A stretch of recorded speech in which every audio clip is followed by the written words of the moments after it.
48 hours. That's how long you have before London's silver market collapses completely. I just got off the phone with a vault operator in London. What he told me, off the record, should terrify every person watching this video. The vaults are running dry. Not low, not tight. Dry. And in exactly 48 hours, on December 28th, the first wave of delivery failures hits.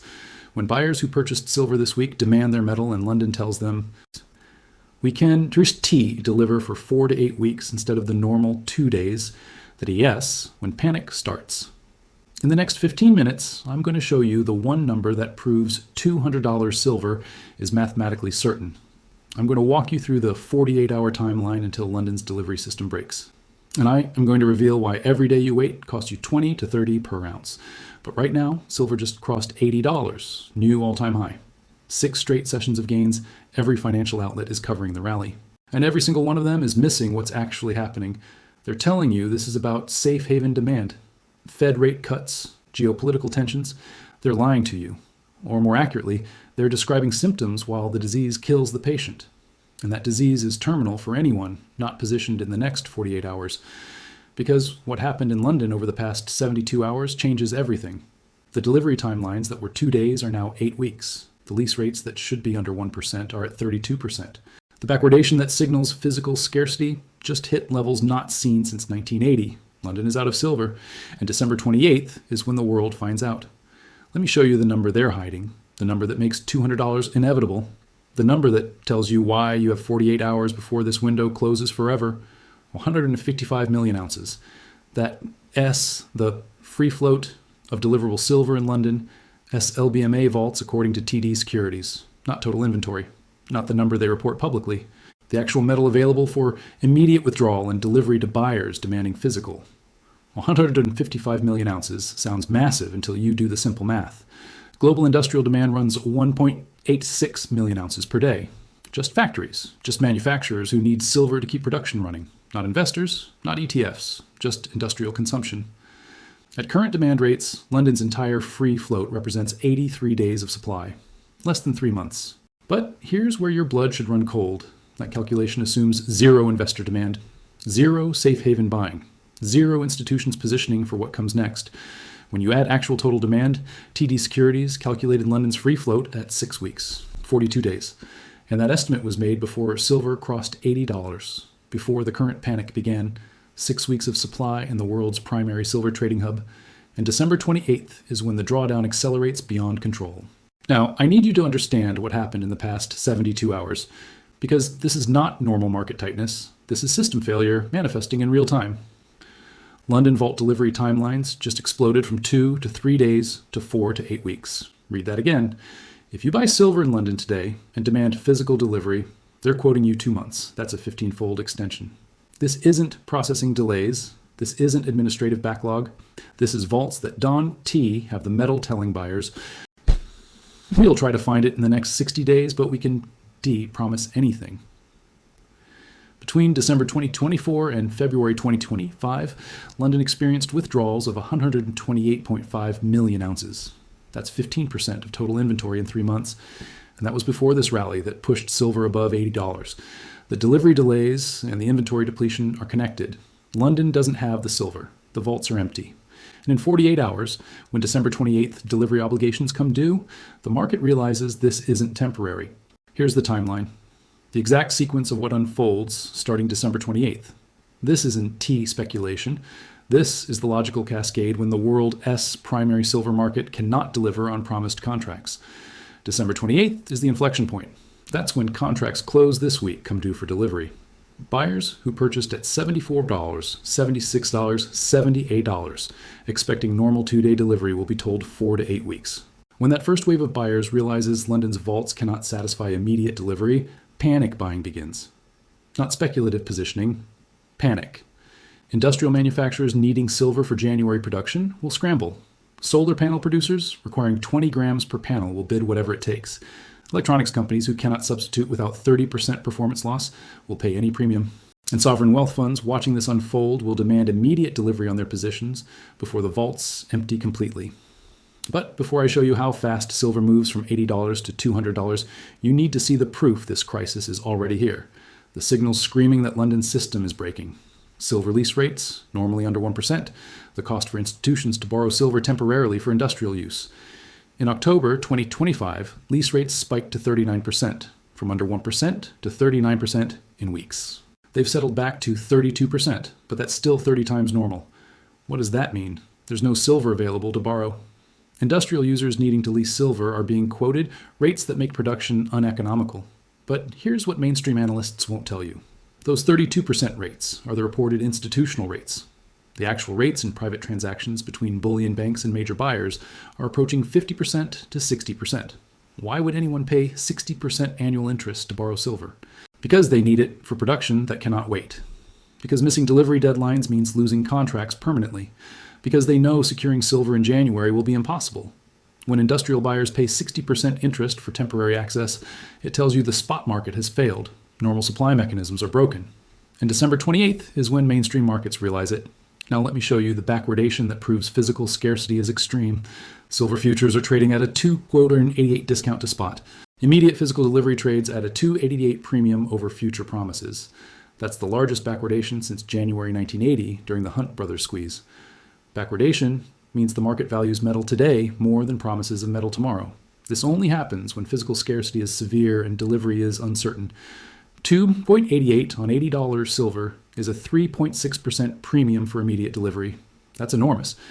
And it's widening. 2 weeks ago, backwardation was $2.20. Last week, $2.50. This week, $2.88. When backwardation exceeds 4%, it signals paper markets are losing connection to physical reality. Futures traders realize contracts promising delivery in 90 days may not be deliverable at any price. So they pay premiums for spot metal while it still exists.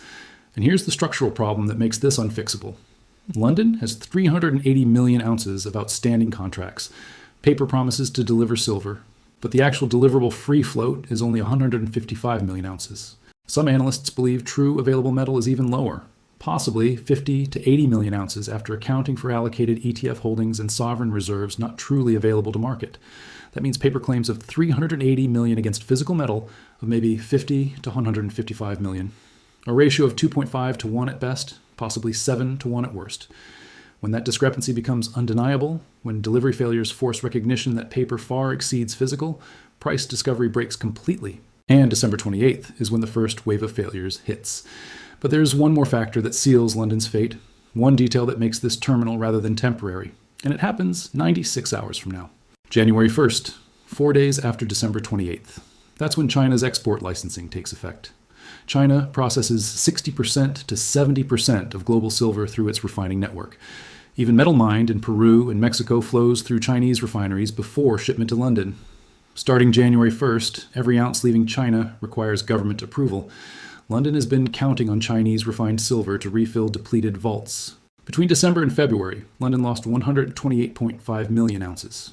Those vaults desperately need inflows to satisfy pending delivery obligations.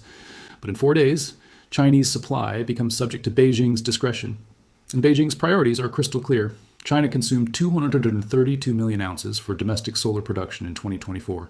EV manufacturing is ramping. Data center construction is accelerating. China's domestic consumption exceeds domestic production by 15,700 tons annually. They don't have surplus to export. Export approvals will be limited at best, 0 at worst. So imagine this.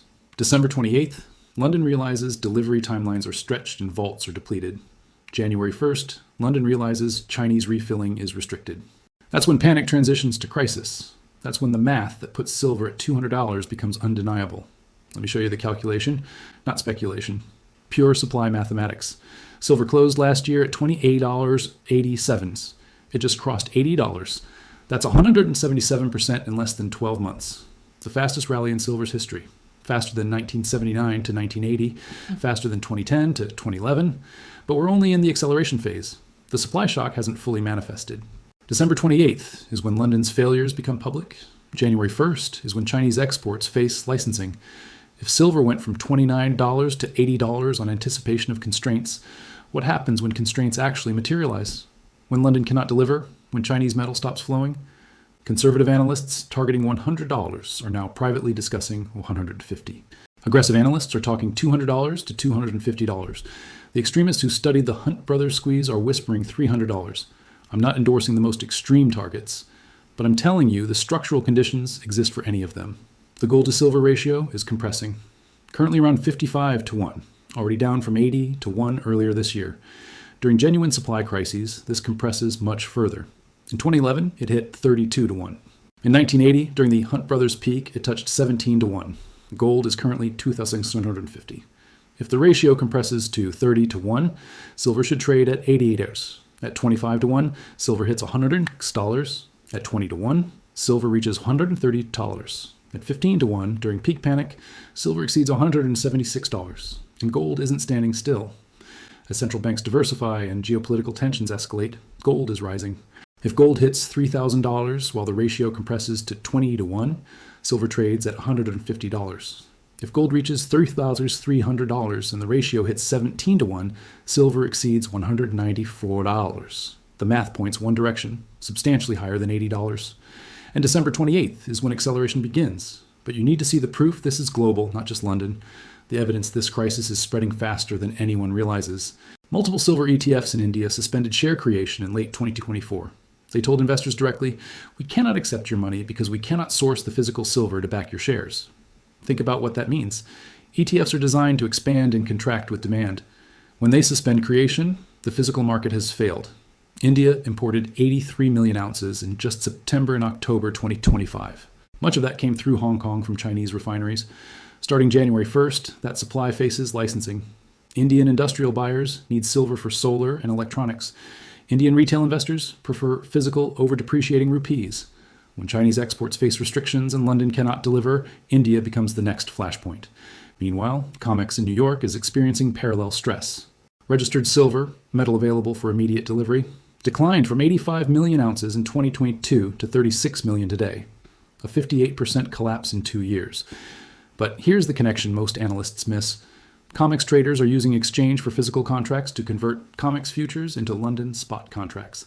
This creates a daily drain of 3 to 5 million ounces from London to satisfy COMEX delivery. So London isn't just dealing with its own obligations, it's backfilling COMEX withdrawals. And when London's timelines stretch to 8 weeks starting December 28th, COMEX faces the same crisis. The two largest silver markets in the world are approaching delivery failure simultaneously. And December 28th is when markets realize this is coordinated collapse, not isolated incidents.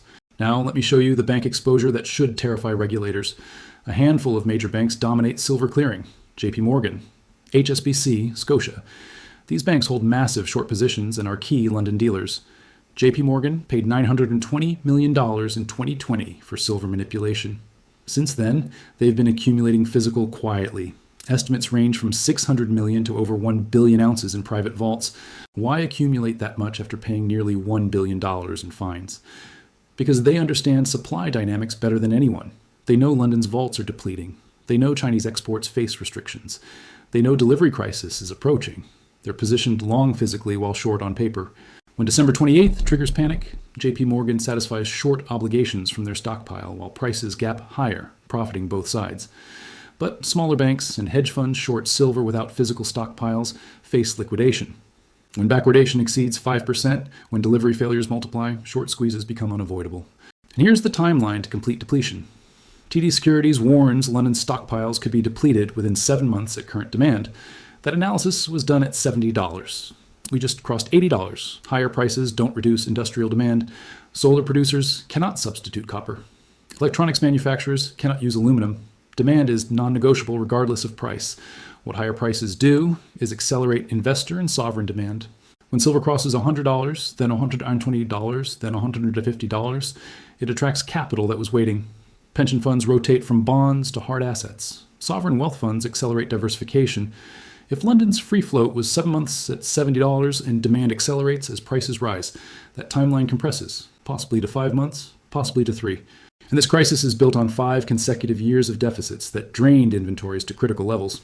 2021, 81 million ounce deficit. 2022, 253 million ounces. 2023, 140 million ounces. 2024, 149 million ounces. 2025, 118 million ounces projected. Cumulative 5-year deficit, 820 million ounces. That's nearly 10 months of global mine production erased from above-ground stockpiles. Those deficits came from inventories. COMEX down 58%, London down 50%, Shanghai down 75%. The global visible inventory has been liquidated to fund industrial demand growth. And now those inventories approach empty just as demand accelerates. Solar production up 20% in 2024. EV manufacturing ramping globally. AI data centers multiplying. Every one of these sectors is non-negotiable for the global economy. They cannot be turned off to free up silver. When inventories approach depletion and demand continues growing, price is the only balancing mechanism, and that price is substantially higher than $80. Let me map the exact sequence starting December 28th. This is the logical cascade when delivery failures hit the world's primary market. December the 28th to 29th. First wave demanding delivery are informed of 4 to 8 week timelines instead of normal 2 days. News spreads through institutional desks. December 30th to 31st. Additional buyers confirm extended timelines. Backwardation widens from $2.88 to potentially $4 to $5 as immediate delivery becomes precious. Silver tests $85 to $90. January 1st to 3rd. Chinese export licensing takes effect. First applications processed. If Beijing restricts approvals as expected, London realizes primary refilling source is gone. Silver tests $95 to $105. January 4th to 10th. Mainstream media coverage intensifies. Outlets report London's delivery crisis and Chinese restrictions. Retail investors pile in. Silver tests $110 to $120. January 11th to 20th. First industrial supply disruptions emerge. Solar manufacturers report shortages. Electronics producers struggle for feedstock. Panic transitions from financial markets to real economy. Silver tests $130 to $150. January 21st to 31st. London's free float approaches critical minimum. COMEX registered falls below 30 million ounces. Both markets face delivery failure. Short squeeze accelerates. Silver tests $160 to $180. February 1st to 15th. If Chinese export approvals remain restricted and London cannot source alternatives, vaults approach empty. Industrial buyers offering any premium. Silver tests $180 to $200. This is the timeline. This is the cascade, and it begins in 48 hours. Now, some will compare this to 1980. That comparison is dangerously wrong, and understanding why tells you how much further this runs. In 1980, the Hunt brothers accumulated futures and took delivery to create artificial scarcity. That was manipulation. Regulators stopped them by changing margin requirements and forcing liquidation. This time is fundamentally different. The scarcity is real, not artificial. Industrial demand has grown dramatically since 1980. Technology is more silver intensive. The structural deficit is genuine. China is not the Hunt brothers. Beijing is not manipulating markets. They're securing strategic resources for industrial survival. They're implementing licensing because domestic consumption exceeds production by 15,700 tons annually. No regulator can force a sovereign nation to export commodities they need domestically. No margin change fixes supply deficits. No policy intervention increases mine production when development takes 5 to 8 years. The 1980 squeeze ended when forced liquidation brought supply back. This squeeze ends when prices destroy demand or when new mines produce in 5 to 8 years. There's no forced liquidation that resolves this quickly. The better comparison is rare earths in 2010 to 2011. China controlled 97% of production. They implemented export quotas. Prices exploded 500% to 1,000% in months. Neodymium went from $50 per kilogram to over $500. Dysprosium from $200 to over $2,000. The West scrambled to develop alternatives. Companies went bankrupt trying. It took over a decade for non-Chinese production to scale.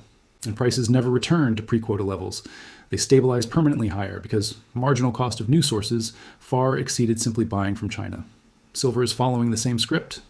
Export controls on strategic resources that cannot be substituted.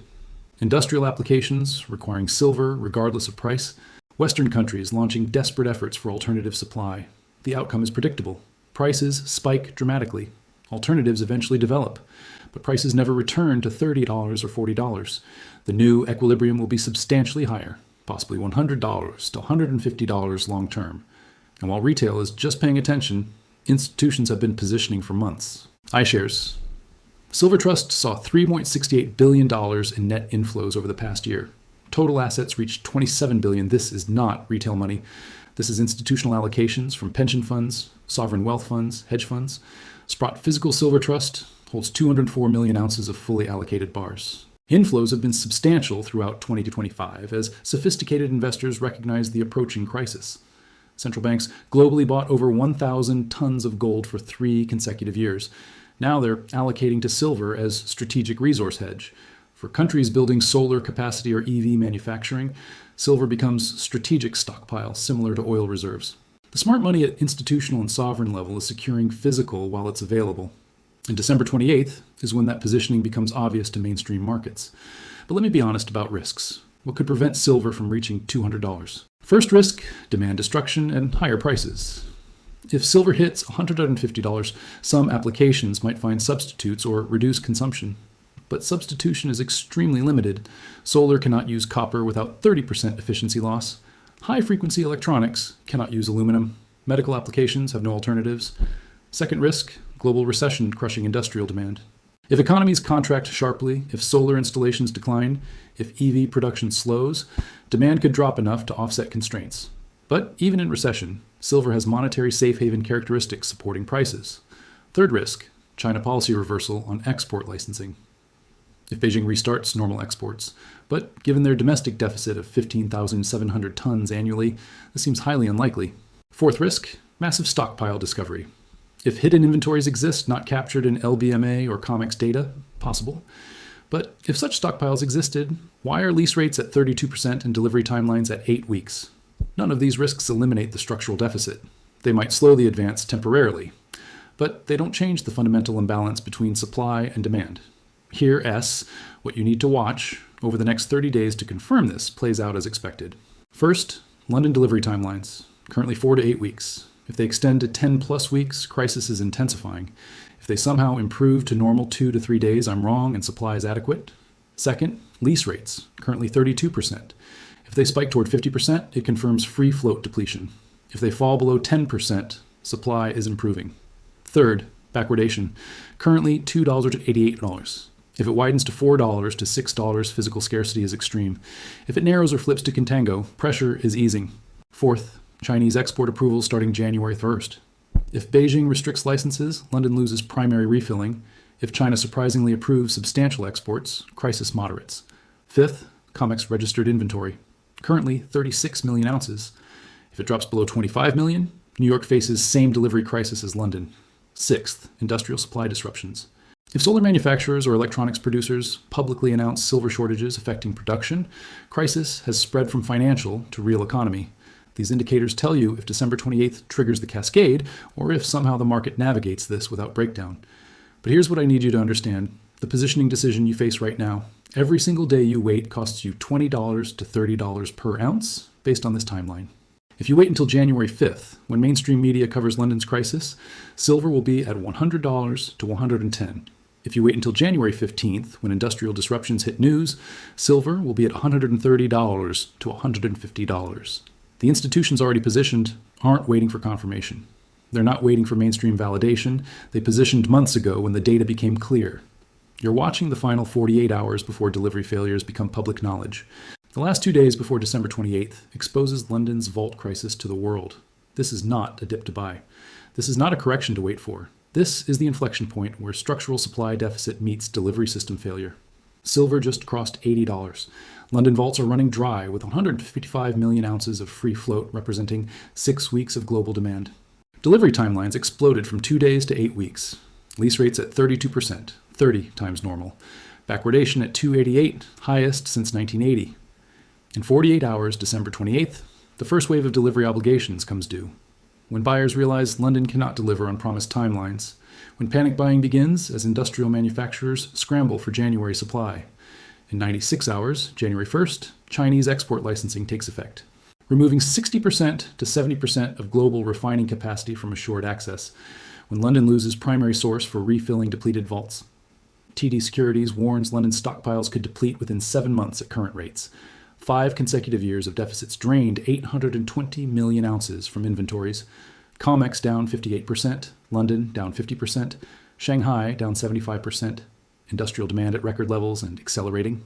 Solar consuming 232 million ounces annually, EVs ramping, AI data centers multiplying.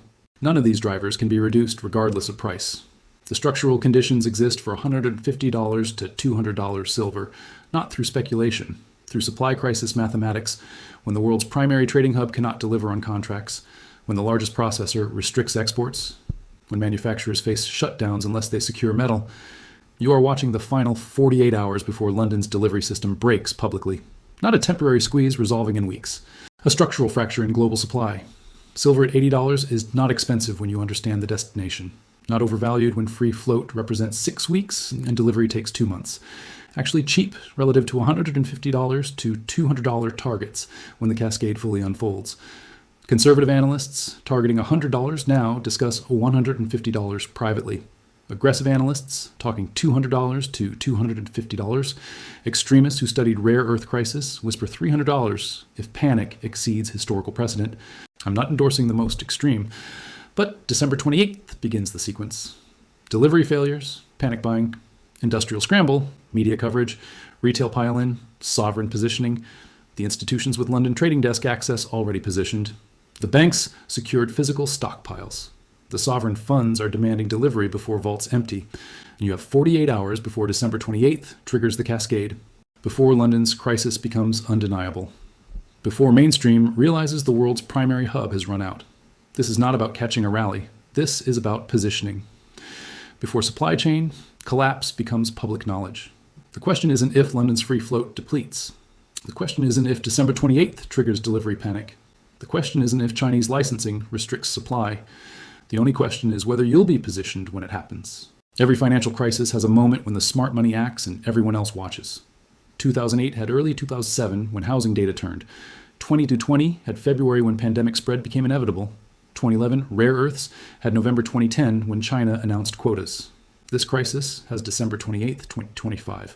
48 hours from now. The institutions positioned months ago. The banks accumulated physical quietly. The sovereign funds began demanding delivery weeks ago. Retail investors will pile in when mainstream media covers the crisis.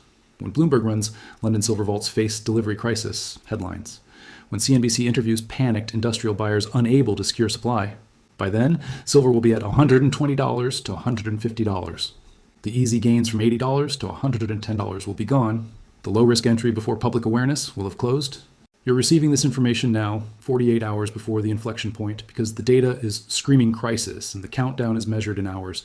The vaults are empty, the delivery system is failing. Chinese exports face restrictions in 96 hours. Industrial demand is non-negotiable. Mine supply cannot respond for 5 to 8 years. The mathematics point to $150 to $200. The timeline points to January and February 2026. The catalyst points to December 28th, 48 hours away. This is your warning, this is your opportunity, and the window is closing, the clock is running, the vaults are dry, and December 28th is 48 hours away.